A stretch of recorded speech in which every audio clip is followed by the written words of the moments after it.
खड़े हैं, 5 दिन हो गए जहाँ खड़े हो। और ये जो चेकिंग होती है ये तो बिल्कुल ही 0% चेकिंग करते हैं। 2 गाड़ी रोज़ की चेक करते हैं, गाड़ी पीछे से इतना आ जाता है। हमारा कहने का यही मतलब है कि जो गांजे वाली गाड़ी है, गांजा कौन लोड करवाता है, कौन करता है लोड, किसकी मदद से वो इधर तक आता है, उसको क्यों नहीं पकड़ा जाता? उसको पकड़िए अब, ताकि चोर को क्या पकड़ना, चोर की माँ को पकड़ो ना, ताकि दोबारा दूसरा चोर ही ना पैदा हो। तीसरी बात यह है कि जहाँ हमारे को 4 दिन हो गए, 5 दिन जहाँ खड़े को, तो यहाँ कोई सुविधा नहीं है किसी चीज़ की भी, लैट्रिन बाथरूम पानी की कोई सुविधा नहीं है। और ये गाड़ियों के आगे चेकिंग के लिए जाते हैं तो वहाँ 1500 रुपया गाड़ी का आएगा, ये चार्ज करते हैं। क्यों भाई? हम कौन लेते हैं ये पैसा? कौन लेते हैं? ये वो पुलिस वाले लेते हैं थाने में।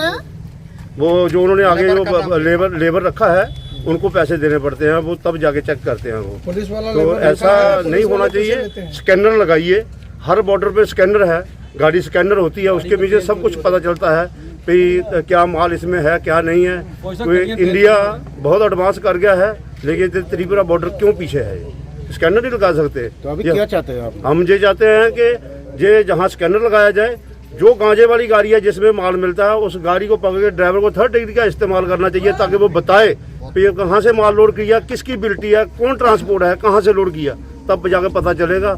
जब ऊपर से एसी में बैठ के हवा में फायर करोगे तो कहीं निशाने में गोली नहीं लगेगी, ताकि उसको पकड़ना पड़ेगा, ताकि ये ड्राइवर जो गरीब आदमी है ये अपने कहीं जगह पे पहुंच सके। 6-6 दिन हमारे को जहाँ ही खड़े हो जाएंगे तो हम कैसे?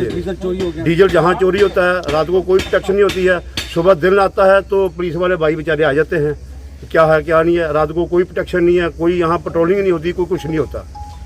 ये हमारी समस्या जो है, इस समस्या का समाधान होना चाहिए, तभी ये जाम खुलेगा, नहीं तो वरना ये ऐसे रहेगा।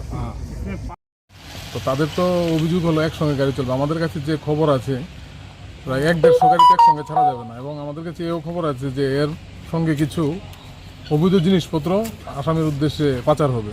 তো আমাদের তো যা প্রসিডিউর তা করতে হবে। তো এর মধ্যে কিছু অসাধু লোক আছে যারা এর মধ্যে শেল্টার দিচ্ছে। তো আমরা আমাদের কাজ চালিয়ে যাচ্ছি, বাকিটা দেখা যাবে। চালকের একটা বিষয় একটা অনুযায়ী করে তারা টাকা নিচ্ছে পুলিশ, সেই বিষয়ে আপনি কি বলেন? না না, এটা কোনো ইয়ে নেই, সত্যতা নেই। চালকদের কথা শুনে তো বিভিন্ন জন বিভিন্ন অভিযোগ করছে, এটার কোনো সত্যতা নেই, ওরা এইভাবেই বলছে। তো গাড়ি চেকিং করতে একটু সময় তো লাগবে, তো আমরা দেখছি কীভাবে তাড়াতাড়ি করা যায়। আমরা বিগত অনেকদিন ধরে এই জামের মধ্যে পুরা কষ্ট পাইতে আছি সব ড্রাইভাররা। তারা কি গাঁজা চেকে করে, গাঁজা চেকিং করতে করতে ডেলি 4 গাড়ি 5 গাড়ি চেক হয়। তো এদিকে তো শত গাড়ি আপ ডাউন করে, কিন্তু মানে 4-5 গাড়ি যদি ডেলি চেকিং এ ছাড়ে আর বাকি গাড়ির লাইনে দাঁড়ায় না থাকে, তখন এই গাড়ির এদিকে না খাওয়ার ব্যবস্থা আছে না কিছুর ব্যবস্থা আছে, ড্রাইভাররা খুবই কষ্ট পাইতে আছে। এদিকে আমরা খুবই কষ্ট পাইতেছি। এখন এই বিষয় হলে আমরা সকাল 8:30-9টার থেকে রাস্তা বন্ধ করে রাখছি। তারা পারে কিন্তু স্ক্যানার মেশিনের না ফটাফট গাড়িটা চেক করে ছেড়া দিত, তারা এও করে না। উল্টা তারা কি করছে, গাড়িটারে যে গাড়িটা চেকিং এ যায় ওই গাড়ির মাল লুডিং করে, ওই কারণে তারা পয়সাও নেয় 1000-1200-1300। পয়সাটা কে নেয়? হ্যাঁ, কে পয়সা নেয়? এই লেবার, তারা বলে লেবার দিয়ে চেক করে, লেবার দিয়ে চেক করলে ওই পয়সা লাগে, এটা বলে আমরা দিতাম। আমরা যেমন 12 চাকার থেকে নিতে আছে 600-700, 1000-1200 এরকম 1000-1200 করে নিতে আছে, 6 চাকার থেকে নিতে আছে 400। এদিকে একটা কথা নেই, 500। তারপর এদিকে গাঁজা চেক করে না অনেক গাড়ি, আবার আসাম গেটে গিয়ে গাঁজা চেক করে, এটা কিরম কথা?